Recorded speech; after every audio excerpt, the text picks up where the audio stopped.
Bonjour à tous, c'est Agathe. Comme je l'avais promis aux gens qui étaient atteints de TOC, j'avais prévu d'aujourd'hui faire une petite vidéo avec mes conseils qui ont fait que je me suis plus ou moins sortie de la situation, ou en tout cas que ça va à 90% mieux aujourd'hui.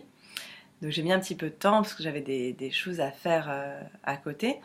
Et voilà, donc là je vais vous donner mes 10 conseils qui ont le mieux marché pour essayer de prendre du recul avec ce TOC et que les manifestations en tout cas soient moins dramatiques et oppressantes en fait. Donc pour ceux qui savent pas ce que c'est le TOC du couple, j'ai fait une première vidéo où j'explique vraiment les caractéristiques, comment on ressent en fait qu'on a ce TOC. Donc si vous avez des doutes, vous pouvez aller voir ma première vidéo. Et aujourd'hui, voilà, je parle aux gens qui ont vraiment détecté quel est le problème et qui ont besoin de conseils. Donc je vais commencer. Le premier conseil que j'ai noté en fait c'est au début du TOC. Donc si vous êtes dans les premiers mois, les premières semaines et que vous avez des doutes d'avoir le TOC en fait, bon, on sait tous que la base du TOC, en fait, c'est d'avoir toujours le doute, est-ce que j'ai vraiment ce TOC-là ou non.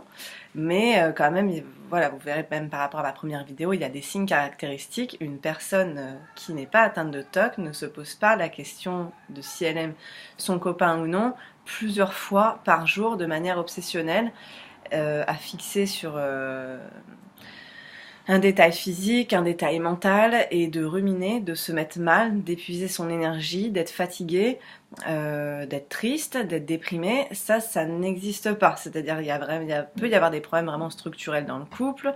On va se poser la question, mais pas du tout de manière obsessionnelle, des couples lambda, et après ils vont trouver des solutions et pour savoir s'ils continuent ou pas dans ce couple-là. Mais c'est pas du tout des pensées obsessionnelles. Si vous avez des pensées obsessionnelles, c'est de la même manière que les gens qui se lavent les mains 20 fois par jour. Alors eux, c'est plus simple à détecter parce qu'il y a vraiment le geste qui va avec, sauf que là, il faut se dire que la pensée, c'est comme un geste. On ne peut pas l'avoir 20 fois, enfin 20, moi je dis 20 fois, mais c'est plutôt une centaine de fois par jour. C'est pas normal en fait. De la même manière que se laver les mains, ça va être, je sais pas, 5-6 fois dans la journée. Si tu te laves les mains 100 fois par jour, c'est qu'il y a un problème. Donc là, c'est le même principe. Bon, bref, au début du talk, j'ai toujours pas dit mon premier conseil, mais je voulais refaire un petit point en fait sur les caractéristiques. Au début du talk, renseignez-vous et regardez beaucoup d'informations sur le sujet. Il est important de ne pas se sentir seul et de cibler le problème en fait pour conclure que vous avez bien un TOC. Donc même si vous allez me dire oui mais je regarde mais je suis pas sûre, si tu regardes 5 fois par jour, 6 fois par jour, que depuis des semaines tu te poses la question H24, c'est bien que tu as ce TOC. Mais moi je vais te rassurer à ce niveau-là, mais si vraiment tu veux encore te rassurer, effectivement dans les premiers temps, parce qu'après je vais revenir ça dans un des derniers conseils, qu'après au bout d'un moment il va falloir couper avec ce schéma-là de vérification en fait. Mais au début, les premières semaines, les premiers mois, il faut regarder plein de choses sur le sujet. Déjà les TOC en règle générale, comment ça se manifeste, qu'est-ce que ça cache derrière, quelle est l'anxiété, enfin voir si on est en anxiété généralisée, s'il y a de la dépression derrière, et vraiment lire plein de témoignages, se comparer pour ma part, hein. Après il y a des gens qui vont conseiller le contraire, mais moi au début en fait ça m'a fait du bien pendant les premiers mois de vraiment mettre des mots sur mon problème, parce que sinon j'aurais pu peut-être, je sais pas, vraiment partir en dépression, peut-être vouloir vraiment quitter mon conjoint, ce qui aurait été une énorme erreur en fait, je vois maintenant. Donc allez-y, plusieurs, enfin je sais pas, un mois, 2 mois, plusieurs semaines, et farfouiller quoi. Il y a plein de choses sur internet, et effectivement comme j'expliquais, il n'y a pas grand chose en français, il y a beaucoup de choses en anglais pour ceux qui lisent, qui ont des facilités en anglais. Vous pouvez regarder Relationship Obsessive Compulsive Disorder, donc ROCD. Il y a des choses là-dessus, il y a un PDF, je crois que j'avais lu il y a 3 ans, où ils expliquent pas mal de choses. Allez sur le forum dépression, comparez-vous. Après, une fois que vous vous rendez compte que vous avez dans des phases de TOC plus de 50 ou 100 fois par jour, vous pensez à la même chose, ça vous oppresse, ça vous angoisse, là on passe à autre chose. Mais le premier conseil, c'est se renseigner. Deuxième conseil, pour moi, c'est intégrer au fond de vous la croyance que vous avez ce TOC. De la même manière, en fait, voilà, vraiment, une fois que, voilà, ça fait 100 fois que vous regardez par jour, 100 fois que vous vous posez la question, ok, à partir de là, arrêtez de douter. Ça n'existe pas chez les gens normaux, donc vous êtes atteint de TOC. Et pour moi, en fait, il faut le prendre de la même manière de j'ai un rhume. Ok, j'ai un rhume, je suis atteinte d'un rhume. Qu'est-ce que je vais faire? Le rhume, c'est pas moi. Faut dissocier en fait le TOC de sa propre personnalité. De la même manière, quand on a un rhume, je ne suis pas un rhume géant. C'est pas ça en fait. J'ai un rhume, c'est une part extérieure à ma vie personnelle. Là, c'est pareil avec le TOC, hein, c'est une part extérieure à mon couple, ça a aucun rapport avec votre couple, c'est un truc très personnel. Votre conjoint est pas pareil que vous, celui qui est pas atteint de TOC, donc c'est vraiment quelque chose de comme une maladie. C'est un rhume, et vous partez du principe que c'est un rhume. Quand on a un rhume, qu'est-ce que je fais? Je cherche les moyens de me soigner avec des médicaments. Et en deuxième temps, je le laisse passer, parce qu'au bout d'un moment, en fait, ça va passer, ça va rentrer tout seul dans l'ordre. Et de la même manière, quand vous êtes OK, vous voyez très bien qu'il y a des moments où ça va mieux et où ça passe, en fait, et où ça revient, coupe normale, c'est bizarre, du jour au lendemain, tout va mieux.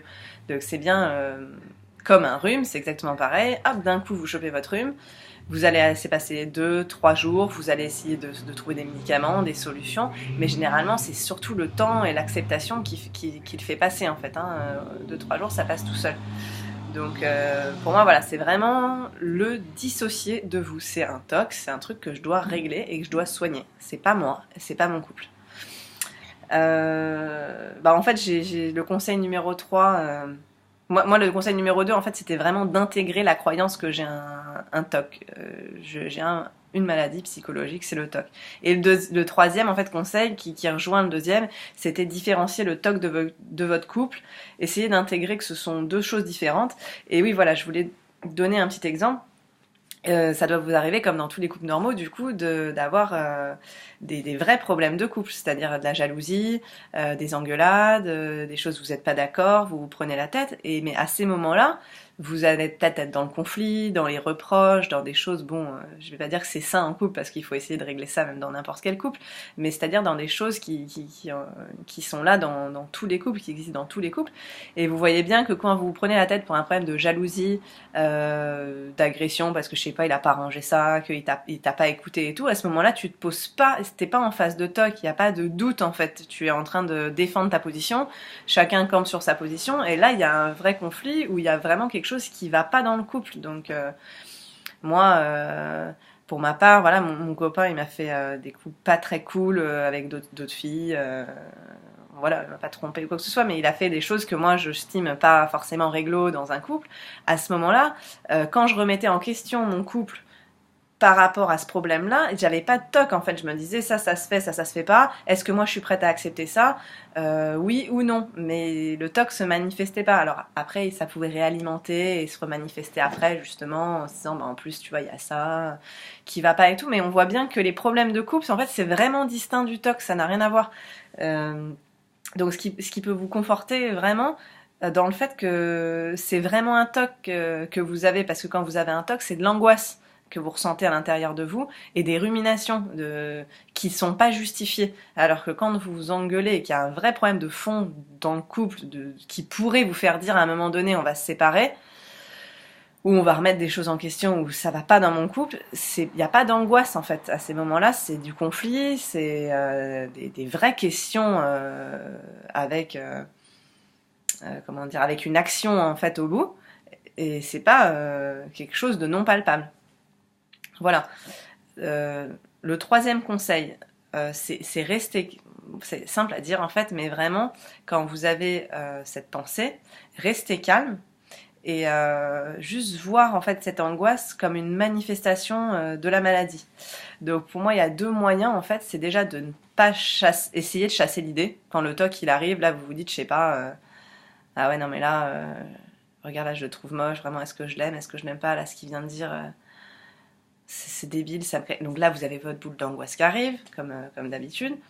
Et finalement, en fait, il faut essayer de ne pas combattre, rentrer dedans, en fait. De la même manière qu'il y a plein de gens qui vous donnent toujours l'exemple de ne pensez pas à un éléphant rose, et vous allez tout de suite avoir l'image de l'éléphant rose. Et là, c'est de la même manière. Si on dit n'y pense pas, ne pense pas à le TOC, essaie de le chasser, essaie de voir le positif, essaie de voir la normale, essaie de revenir au moment d'avant. Vous pouvez pas en fait, vous faites une fixette sur le couple et en fait ça réalimente le TOC. Donc en fait, faut pas essayer de le chasser. Finalement, la pensée elle arrive Et enfin, j'ai dit, faut pas essayer de la chasser, il faut pas essayer de la comprendre et de l'analyser et de se dire pourquoi j'ai ça là, est-ce que c'est parce que là ce qu'il a dit c'est bête, est-ce que vraiment c'est parce qu'il est moche. En fait, faut pas se poser cette question-là. Il faut simplement se dire la phrase, ah oui, ah bah tiens, mince, le toc il est revenu. Bah là j'ai la pensée là qui est revenue. Je sens que c'est le toc parce que ce que je suis en train de penser c'est pas quelque chose de rationnel. Il n'y a pas eu, je sais pas, d'engueulade par rapport à ça. C'est quelque chose. Et surtout, bah, j'ai de l'angoisse, surtout. La première chose à se dire, c'est ah bah je ressens de l'angoisse. Donc c'est bien le toc qui est revenu. Donc je le constate. Ça passera, comme c'est venu. Mais rien n'a changé dans mon couple. Il n'y a pas eu d'événement où là il m'a fait du mal, où là vraiment il y a quelque chose de particulier qui me déplaît. Qu'il a fait, en fait, c'est venu de but en blanc, donc c'est juste une pensée, elle est là, alors je la laisse passer comme c'est venu, et je me focalise pas dessus, je continue à faire d'autres choses à côté, mais en sachant que oui, il y a cette pensée-là, et elle va pas me quitter, et qu'elle me quittera au moment où elle a décidé de me quitter. Faut pas que je la combatte, faut pas que je cherche à la comprendre, faut laisser glisser. Euh, voilà, donc ça c'est le 4e conseil. 5e conseil pour moi, c'est vraiment d'arrêter de croire aux histoires des films. Donc ça, c'est vraiment un conseil assez fort, et parce que pour moi, c'était un gros problème. Quand je dis les films, je dis les films, les histoires, les gens qui vous racontent, où on va toujours s'identifier au couple, où on a l'impression, je sais pas, sur Facebook ou sur les réseaux sociaux, que c'est un couple génial, soudé, que dans vos amis, vous avez un super couple, on a l'impression que tout va bien. Par exemple, moi... bon, moi j'ai le TOC, voilà, dans mon couple on en parle et tout ça. Et tenez, j'ai pensé à un autre conseil, il va falloir que je le note. Attendez, le dernier, je vais mettre 2 petits bonus à la fin parce que j'avais dit 10 conseils, mais en fait il y en a 12. Hop, excusez-moi. Oui, et donc on va se dire, par exemple, nous, de l'extérieur, avec mon copain, comme ça, si on va en soirée, si on passe des moments avec nos amis, on a tellement de complicité, on se marre et tout, que les gens peuvent identifier notre couple comme un couple parfait. Et bien, la preuve que non, étant donné que je suis toquée et qu'on a eu vraiment beaucoup de problèmes, il y a eu des problèmes de jalousie, il y a eu des problèmes... voilà, de choses à remettre au point. Il y a eu plein de remises en question. Moi, je suis belle-mère et j'ai eu beaucoup de mal à accepter au début mon beau-fils. Il y a plein de choses, voilà, qui sont... Et pourtant, d'extérieur, il y a plein de gens qui disent « Mais vous êtes le petit couple parfait ». Donc, arrêtez de croire à ces histoires des films. Et aussi, un truc qui va vachement aider... que mon psychiatre m'avait dit quand j'étais allée consulter, et que j'avais lu aussi dans un article, je pense que si vous êtes fouineur comme moi, vous avez dû tomber dessus, qu'on n'aime pas tous les jours de la même façon. C'est normal de ne pas aimer tous les jours de la même façon. Donc moi, ça, c'était un truc que j'avais du mal à intégrer. Je me disais, si je l'aime, je dois l'aimer. Là, je regarde, je l'aime moins. Hier, j'ai passé une super soirée dans ses bras, à être complice, plein de bisous et gna gna gna, mon petit bébé. Et là, aujourd'hui, j'ai pas envie de lui envoyer de message, j'ai pas pensé à lui depuis 3 heures, je ressens pas, je l'aime pas, ou même quand il va rentrer à la maison, ça me fait rien, ça me gonfle. Ça arrive aux gens, aux autres personnes, sauf qu'ils fixent même pas sur cette pensée-là. Pour eux, c'est normal. Et mon psy, il me disait un truc bon, un peu dégueu, un truc, et il me disait, regardez, vous faites pas tous les jours, quand vous allez aux toilettes, est-ce que vous faites tous les jours caca de la même façon? Non, vous faites pas caca de la même façon. Et un jour, vous allez être constipé, un jour, vous avez la diarrhée. Bon, je sais, c'est dégueu, mais c'était l'exemple qu'il avait utilisé. Et c'est vrai, en fait, on va pas aux toilettes de la même façon chaque jour, et ben on n'aime pas de la même façon chaque jour, on ne mange pas tous les jours la même chose, avec nos parents même, ou nos amis, on n'est pas toujours pareil. Moi, des fois, je suis hyper sociable, on se tape des barres avec mes copines, et puis il y a des jours où limite elles me parlent et je suis dans ma tête, je suis ailleurs et j'ai envie de rentrer à la maison et d'être tranquille sur mon canapé, mais ça veut pas du tout dire que ces copines-là, que je les rejette, que j'ai plus envie de les voir, que ça y est, elles m'intéressent moins. C'est juste que aujourd'hui, c'était comme ça. Et c'est vraiment pareil dans votre couple. Pour moi, ce conseil, il est essentiel en fait. Et même encore, il est encore à travailler aussi pour moi. C'est d'arrêter de croire à toutes ces histoires de Walt Disney, de films, de princesses, de ils s'aimeront toute la vie, et qu'à chaque moment, eh ben, t'es à fond avec la personne, que t'es complice à 100%. C'est faux, ça n'existe pas. Chez personne en fait. Donc, et ça fait tomber beaucoup de croyances, de rêves, et des fois ça peut être décevant en fait de se dire ah bah oui, le couple c'est ça. Parce que moi, c'était différent aussi, parce que quand j'étais dans le ventre de ma mère, j'ai perdu mon jumeau. Alors peut-être qu'il y a des gens qui ont une histoire similaire, mais du coup, j'étais toujours à la recherche du double en fait, d'un double, et que c'est pour ça aussi que je m'identifiais à mon couple comme mon frère jumeau, comme quelqu'un avec qui je dois tout faire, que je dois absolument aimer, que je dois absolument sauver, que je dois surprotéger. Et donc après, je vous dirais comme conseil aussi, allez chercher dans votre propre histoire. Il y a une angoisse, il y a quelque chose qui n'est pas réglé, soit une angoisse d'abandon. Moi, c'était voilà, une angoisse d'avoir perdu Enfin, c'était une grossesse jumelaire, j'ai perdu mon jumeau, et normalement ton inconscient en fait marque ces choses-là et te crée des angoisses dans le futur que tu n'arrives pas à comprendre. Donc voilà, conseil numéro 5, arrêtez de croire aux histoires magiques. Là pareil, le 6 c'est la même chose plus ou moins, mais c'est essayer d'intégrer le fait que vous êtes deux personnes différentes avec des besoins différents, avec des défauts différents, et peu à peu accepter qu'on n'est pas fusionnel, et que peut-être la fusion elle va durer au début, ça va être magique, et à un moment donné chacun, ça dans les couples normaux, là c'est même plus lié au TOC, mais qu'à un moment donné on se différencie, que ce qu'il va faire ça peut vous agacer, mais que c'est pas parce que vous l'aimez pas profondément, il faut distinguer les deux.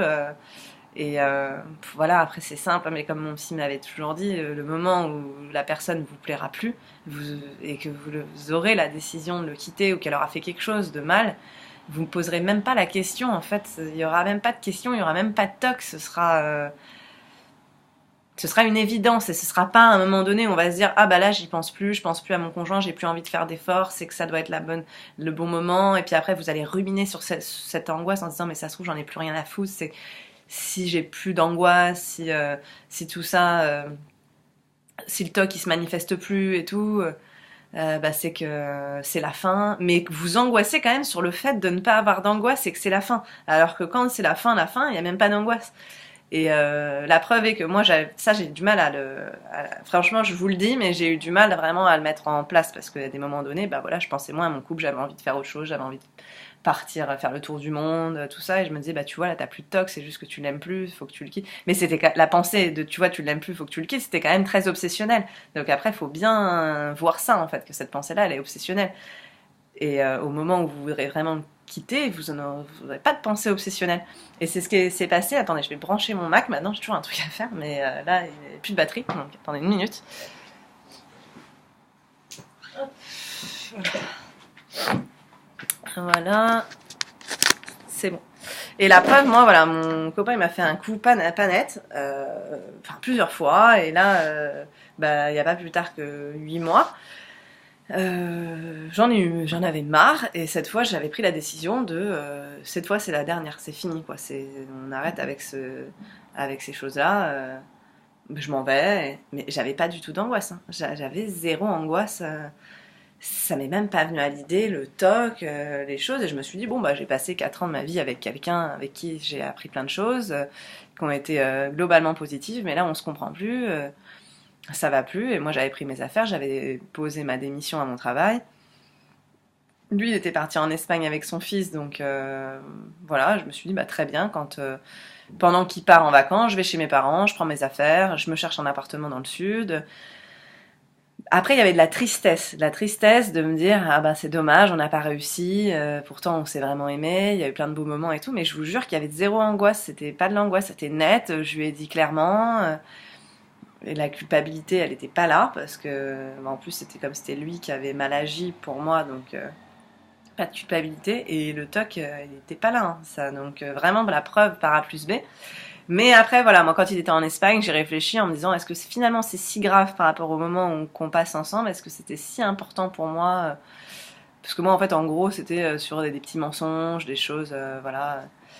Le fait d'avoir des amies filles, mais des fois moi je trouvais qu'il y avait des choses déplacées, qu'il avait besoin, je pense, il a énormément besoin de séduire, et qui fait des choses que moi je me permettrais peut-être pas de faire, et sans que ça touche vraiment à mes valeurs et tout, et enfin bref, et puis après je me suis dit en fait voilà, maintenant je le vois différemment, je me dis chacun est libre de faire ce qu'il veut, on a chacun nos séductions, on a chacun des petits coups de cœur, des petites choses qui passent, qui viennent.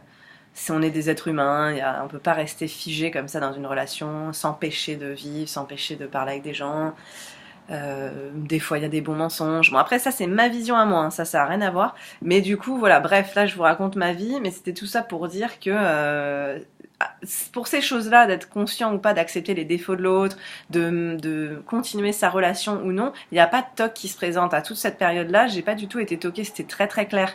Donc, si vous vous dites j'ai l'impression que je veux partir, que je veux m'en aller, mais ça m'angoisse et j'ai plus de toc et tout, si vous êtes encore dans le toc en fait, au moment où vous aurez envie de partir ou que lui vous quittera ou quelque chose comme ça, ce sera net et il y aura, même pendant presque 1 mois ou 2 mois, il y aura pas de toc à ce moment-là, mais il y aura pas de toc sur le fait de ne pas avoir de toc non plus. Il y aura rien, ce sera une relation lambda et ça se terminera comme ça. Enfin, je sais pas, mais en tout cas pour moi c'est ce qu'on m'a dit, c'est ce que mon psy m'a dit et ça s'est vérifié au moment où j'avais pris la décision de m'en aller, même si finalement après on s'est remis ensemble et qu'on a reparti à zéro sur des nouvelles bases et qui a rien à voir avec le TOC. Bref, c'est le 6e conseil, donc d'intégrer que vous êtes 2 personnes différentes, que vous avez des besoins différents et d'accepter qu'on n'est pas fusionnel. Et voilà qu'à un moment donné dans le couple, au bout de certaines années, 1 ou 2 ans ou 6 mois, voilà, il y a de la différenciation. Chacun a besoin de faire des choses qu'il veut. Et c'est pas parce que vous allez faire un truc de votre côté que vous aimez moins. C'est pas parce que lui a besoin de voir plus ses amis qui vous aiment pas. Il faut vraiment l'intégrer, ça. C'est pas, c'est un et en plus il y a 2 quand vous êtes ensemble, mais vous êtes vraiment 2 personnes séparées. 7e conseil, vraiment pour moi hyper important, mais vraiment qui a changé vraiment les choses depuis 1 an pour moi. Parce que bon, en fait, j'ai compris que aussi le TOC, ça vient vraiment d'un mal-être, d'une dépression, de quelque chose qui est pas réglé en soi, qui a rien à voir avec l'autre. Et quand vraiment je regarde en arrière, j'étais pas forcément hyper heureuse avant de le rencontrer. Et voilà, depuis 1 an, moi, j'ai changé dans ma manière d'être avec moi-même et le TOC est passé en fait de lui-même, je pense, par vraiment, vraiment ce conseil-là. C'est tout simple, mais c'est vraiment prenez soin de vous. Donc pour moi, ça a été de méditer, se relaxer, marcher, faire du yoga, faire du sport, écouter de la musique. Ça, c'est vraiment personnel. Et moi, enfin, ce qui m'a aidé vraiment là en ce moment, bon là ça fait pas longtemps que j'ai commencé, donc ça fait 30 jours que j'ai commencé. Là, c'est encore plus génial et tout, c'est le défi des 100 jours. Si vous tapez sur internet le défi des 100 jours, c'est 100 jours pour changer votre vie, pour attirer plein de choses positives dans votre vie. En fait, voilà, peu importe ce que vous choisissez comme méthode, mais le but c'est de prendre soin de vous. Là, ça a rien à voir avec le couple, c'est votre personne. Essayez au maximum de vous aimer, de faire des choses pour vous. Si vous aimez cuisiner, cuisiner, danser. Et il faut ramener du positif. Il faut vraiment que dans vos journées, vous ayez à chaque fois un élément positif. Si vraiment vous avez passé une journée naze de A à Z, ça m'arrive aussi. Je me dis, bon, bah ce soir, je vais soit prendre un bouquin, je sais qu'il va mettre de bonne humeur. Regarder un film, je sais que ça va mettre de bonne humeur. Méditer, donc moi vraiment méditer, ça m'aide beaucoup. Ça par contre, je suis vraiment fan de ça, au bout d'une sale journée, de me poser dans le lit, d'imaginer que je suis, que je vole, que je suis légère, que bien respirer et tout. Et ça fait passer en fait toutes les mauvaises énergies de la journée. Donc vraiment ce conseil de prendre soin de vous créer des défis, des objectifs qui n'ont rien à voir là avec le couple, vraiment personnel, et de ramener de la joie dans votre quotidien, ça va vous faire passer peu à peu votre dépression. Là, moi, je parle pour des gens, voilà, qui je sais pas, moi, j'étais à la limite de prendre des antidépresseurs, j'ai pris un petit peu de Lexomine, j'ai été suivie par un psychiatre. Je pense pas que j'ai fait une dépression profonde. Je peux pas non plus mettre à la place de gens qui ont des dépressions profondes, dans ce cas-là, qui sont suivis sans doute. Et du coup, ça n'empêche pas de faire ce conseil-là à côté, parce que pour moi, c'est un conseil clé, quoi. Et faites-vous kiffer, vraiment faites-vous kiffer, et même dans votre couple, ça va vraiment créer aussi moins de toc, moins d'angoisse, parce que le fait que vous ayez du positif chaque jour, ça diminue les angoisses en fait. Ça c'est très très important. 8e conseil, c'est de pratiquer la pleine conscience. Ça après, je sais pas si, je pense que vous connaissez la pleine conscience, il y a plein de bouquins là-dessus. Vivre le moment présent, essayer, je sais que c'est compliqué, mais d'essayer sur 10 minutes, sur 15 minutes, de fixer un objet, de vous mettre à la place de l'objet, de rester calme à l'intérieur, de bien respirer. Ça, je peux pas trop donner de conseils sur ce que c'est. Enfin, comme je vous dis, c'est une sorte de méditation et de calme intérieur. Mais vous pouvez prendre des CD de méditation, pratiquer la méditation et la pleine conscience. En fait, c'est pas forcément pareil. Hein. Vous pouvez être en état de méditation, mais essayer de pratiquer la pleine conscience, c'est quand vous allez prendre votre douche, essayer de ressentir vraiment l'eau qui coule sur votre peau, le moment présent, quand vous faites la vaisselle, de vraiment vous voir faire la vaisselle, que vous êtes en train de frotter l'assiette, dans n'importe quel acte que vous faites, essayez d'être à 100% dans ce que vous faites et de ne pas avoir les idées qui s'envolent en fait. Et ça va permettre vraiment d'instaurer le calme en vous. Si vous prenez l'habitude de faire ça régulièrement chaque jour et de vous intéresser à la pleine conscience, d'acheter un bouquin là-dessus et de le pratiquer, parce que moi voilà, je suis pas une professionnelle, donc je préférerais que vous preniez des bouquins là-dessus. Christophe André qui a fait pas mal de bouquins sur ça, mais pratiquez-le franchement. Il y a même dans d'autres personnes qui traitent les troubles obsessionnels compulsifs le conseil toujours en fait de vraiment vous mettre à 100% dans ce que vous faites. Après, on ne peut pas être toujours comme ça, il ne faut pas vous mettre la pression, mais au plus possible au cours de la journée, quand vous mangez, vous essayez de goûter le goût des aliments, de vraiment ressentir les choses. Ça, vous allez dire, ça n'a rien à voir avec le TOC, mais si, énormément, parce que ça calme l'angoisse, ça fait, vous êtes calme en vous, ça vous apaise, et du coup, il y a moins de place aux mauvaises pensées, il y a moins d'espace pour qu'elles rentrent en vous. Conseil numéro 9, c'est, bah oui, comme je disais au tout début, c'est au bout d'un moment, donc quand vous avez vraiment déterminé que c'est un TOC, il y a des caractéristiques qui sont évidentes, donc au bout d'un moment, voilà, faut se rendre à l'évidence, j'ai ce TOC, et là, faut arrêter pour moi de regarder tout et n'importe quoi sur le TOC, de continuer à être trop actif sur les forums, vous allez y retourner peut-être, mais moi ça m'est arrivé aussi, mais après c'était plus, j'y allais une fois tous les 3 mois, une fois tous les 4 mois, et puis j'arrêtais vite quoi, je passais peut-être une demi-heure, et puis au bout d'un moment je me disais arrête, c'est con là, va faire autre chose, sors, va marcher, fais autre chose, parce qu'en fait vraiment hein, ça sert à rien, une fois qu'on sait qu'on a le TOC et que c'est bon, on peut aider des gens et tout, comme moi là je le fais maintenant parce que je me sens bien, comme j'expliquais, j'ai pas pu aider beaucoup de gens sur le forum dépression parce que je me disais à chaque fois ça sert à rien de t'engrainer, de te comparer, de trop parler.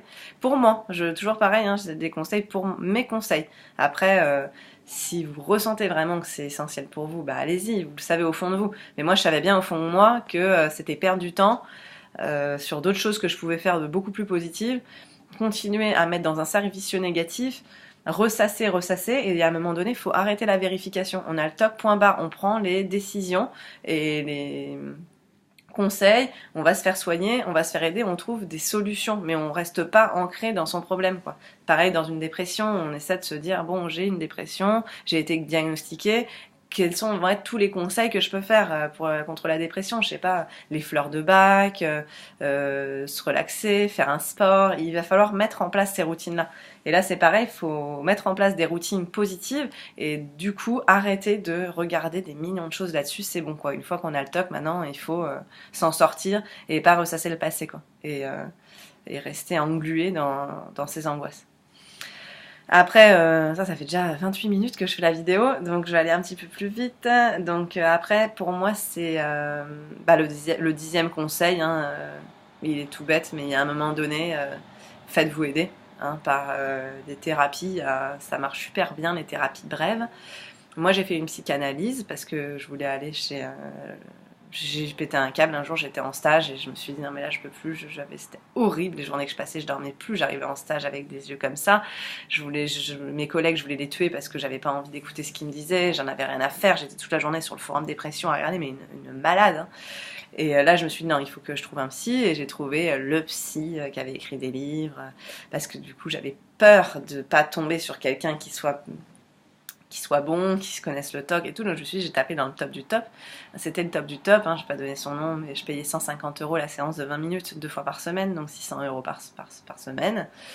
Enfin non, 300 € par semaine, pardon.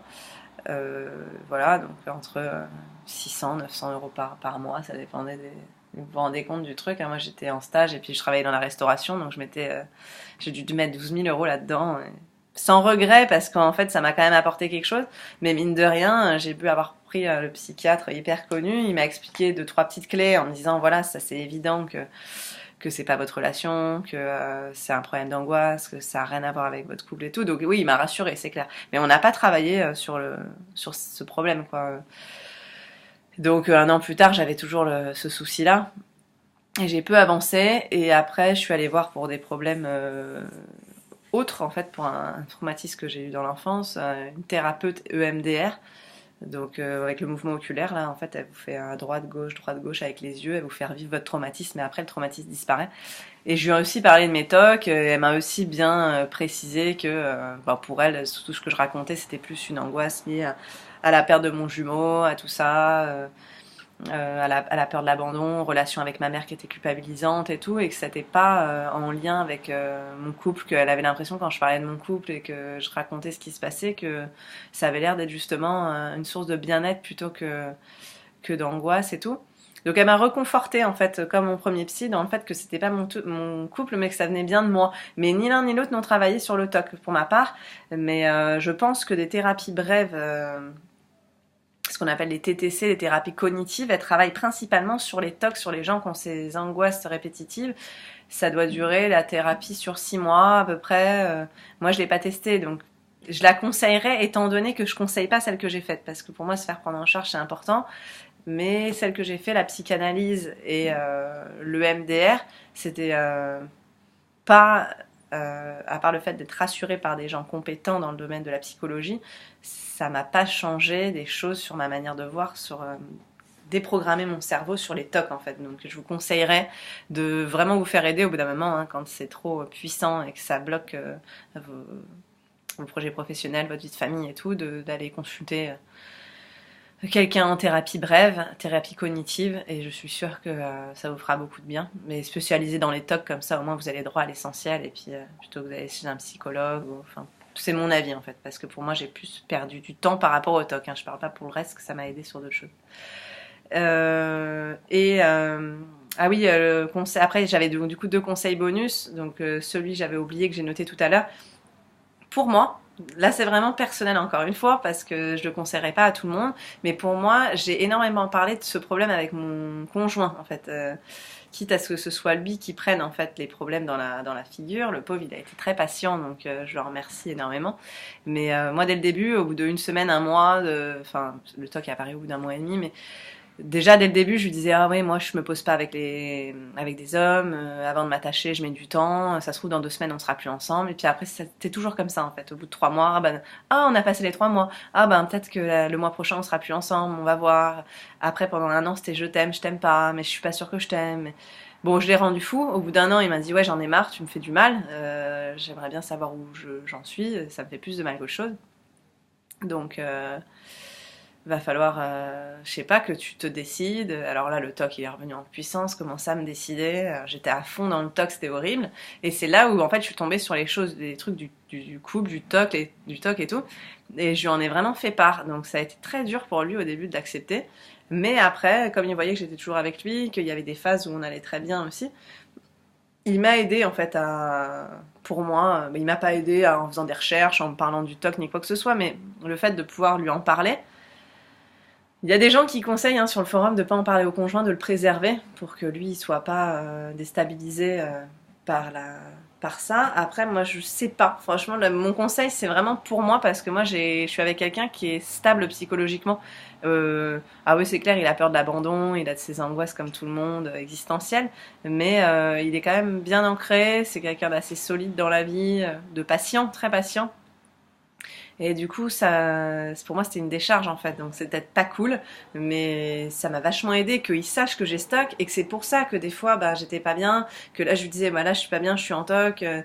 Alors, ça le saoulait, hein, mais c'était plus simple en fait à expliquer. J'essayais de lui faire lire des articles sur le TOC et puis après, il me disait, ah oui, je te reconnais. Ouais, je comprends. Moi, j'ai pas ces pensées-là aussi de me dire que lui, il vivait pas ça du tout comme ça, que quand il m'aimait moins, des fois, oui, il y a des jours où je t'aime moins. Pour moi, c'était hyper important en fait de partager avec son conjoint là-dessus pour le rassurer finalement, parce qu'on se dit on va lui éviter. Il y a certaines personnes qui se disent on va éviter de le faire souffrir, mais moi, je trouve que c'était plus simple en fait de lui parler pour que parce que si on évite de le faire souffrir mais qu'on est en phase de TOC, ça se ressent quand même. Je pense que chaque chose, elle se ressent. Quoi. Nous, on n'est pas bien, qu'on est angoissé. Et si la personne, elle n'a pas la justification de pourquoi on est comme ça, aussi, au bout d'un moment, ça peut créer un fossé. Donc moi, je trouvais ça bien vraiment de parler avec votre conjoint, de lui expliquer le problème. Et puis aussi, vous verrez, si la personne, elle n'est pas ouverte et tout, au bout d'un moment, ça peut, là, pour le coup, créer un fossé et vous dire, mais cette personne-là, elle n'est pas là pour me soutenir. Et là, ce sera, comme je vous disais, ce sera même plus un TOC, ce sera est-ce que vraiment je suis bien avec, mais ce sera plus une vraie remise en question et non pas un TOC. Moi je savais que voilà, il était ouvert d'esprit à ça et ça m'a vachement aidé. Et là, le dernier, le bonus du bonus du bonus, et puis après on s'arrête là, c'était que quoi qu'il se passe dans la vie, ça je l'avais lu, et je l'avais lu mais je l'ai vraiment intégré, et je comprends tout à fait ce que l'auteur voulait dire. Enfin, ou c'était quelqu'un en conférence, je me rappelle plus, une vidéo, que quoi qu'on se passe dans la vie, on est toujours à l'instant T avec la bonne personne. De toute façon, même en règle générale, on est toujours au moment donné, au bon moment qu'on doit vivre pour notre chemin de vie. On est toujours à notre place, en fait. Ça, faut vraiment comprendre. Et le fait de se dire qu'on est toujours avec la bonne personne, ça nous permet de se dire que ce toc, en fait, vous êtes avec la bonne personne, même si demain vous vous séparez, si dans un an vous vous séparez, d'avoir eu ce toc dans ce couple-là, d'avoir recherché des choses en soi, d'avoir fait une thérapie, d'avoir essayé d'être positive chaque jour et essayer de passer au-dessus de ce toc, de comprendre l'angoisse qu'il y a derrière, ça vous fait énormément grandir. Et ça, on a tendance à l'oublier. On voit que le négatif, en fait, dans le toc, en se disant c'est affreux, c'est horrible, je m'en sors pas, et nanani. Alors, c'est vrai que c'est très désagréable, mais pour ma part, c'est vraiment quelque chose qui a déclenché encore plus l'envie de m'intéresser au développement personnel, l'envie de battre pour mon couple, vraiment, quoi, ouais, c'est vraiment l'envie de me battre pour mon couple, de créer quelque chose de solide, d'aller chercher au fond de moi, de trouver mes peurs, et donc vraiment vous êtes à l'instant T, là vous êtes avec la bonne personne, que ça continue, que ça se termine, que vous ayez beaucoup de tocs, que vous ayez moins de tocs, que ça s'arrange. Peut-être que moi là je vous fais la vidéo, ça va mieux, puis que dans je sais pas 2 semaines, eh ben, je vais être envahie de tocs comme j'ai jamais eu. Mais faudrait que je me dise à ce moment-là que si j'ai ces tocs-là, il y a quelque chose à comprendre derrière, qu'il faut vraiment c'est vraiment une chance d'avoir cette chose-là pour soi-même, pour le voir comme une chance d'évoluer dans la vie et pas comme un handicap en fait, comme dans tout quoi. Même si on a eu un accident, même si on a eu des choses difficiles, c'est ces choses difficiles qui vont vous permettre de voir jusqu'à où vous pouvez aller, jusqu'à où vous pouvez vous battre, jusqu'à qu'est-ce que vous pouvez comprendre en fait d'événements qui vous est arrivé. Et là pour moi c'est pareil, dans ce stock-là, c'est vraiment trouver le positif dans ce stock-là, trouver surtout les réponses aux questions intérieures et aux problèmes intérieurs que vous avez actuellement. Et ce TOC, ça va vraiment vous aider. Moi, ça m'a aidé à rencontrer du coup des 2 thérapeutes qui ont su... notamment la deuxième thérapeute où j'ai adoré son environnement et où j'ai décidé de faire la thérapeute EMDR, de faire une formation maintenant en énergétique et de me recentrer vers le fait d'aider les gens par des médecines non traditionnelles. Donc je suis vraiment, j'ai 29 ans, j'ai trouvé ma voie à ce moment-là et peut-être que si j'avais pas rencontré cette personne-là, eh ben j'aurais pas trouvé aussi facilement ma voie professionnelle. Il y a plein de choses en fait qui sont arrivées, ça c'est juste un petit exemple, mais après il y aura toujours du positif à tirer de ça, c'est votre propre chemin. Donc prenez stock, vous avez cette chose-là, vous allez le régler. Et quand vous serez sur le cheminement de le régler, vous allez comprendre plein de trucs sur vous. Et ça vous fera que aller mieux dans le futur. Voilà, je pense que là c'est bon. J'ai fait une longue vidéo, j'espère vraiment vous avoir aidé. N'hésitez pas à me laisser des commentaires. Voilà, je réponds. Hein, donc du coup bien sûr pas tout le temps parce que je fais d'autres choses à côté. Je suis pas tout le temps sur mon ordi, mais il n'y a aucun problème à me poser des questions. Et voilà, je vous souhaite vraiment un bon cheminement intérieur. Essayez, comme je vous dis, de comprendre ce qu'il y a derrière et beaucoup de bonheur en couple. Et vous inquiétez pas, vous êtes toujours avec la bonne personne au bon moment. Et donc ce qui vous arrive, c'était ce qui devait vous arriver. Et voilà, il y a plein de belles choses une fois que vous aurez compris ça. Et plein de belles choses qui vous attendent. Et on s'en sort. Et après, c'est super. Et après, on est content. Et après, on veut aider les autres.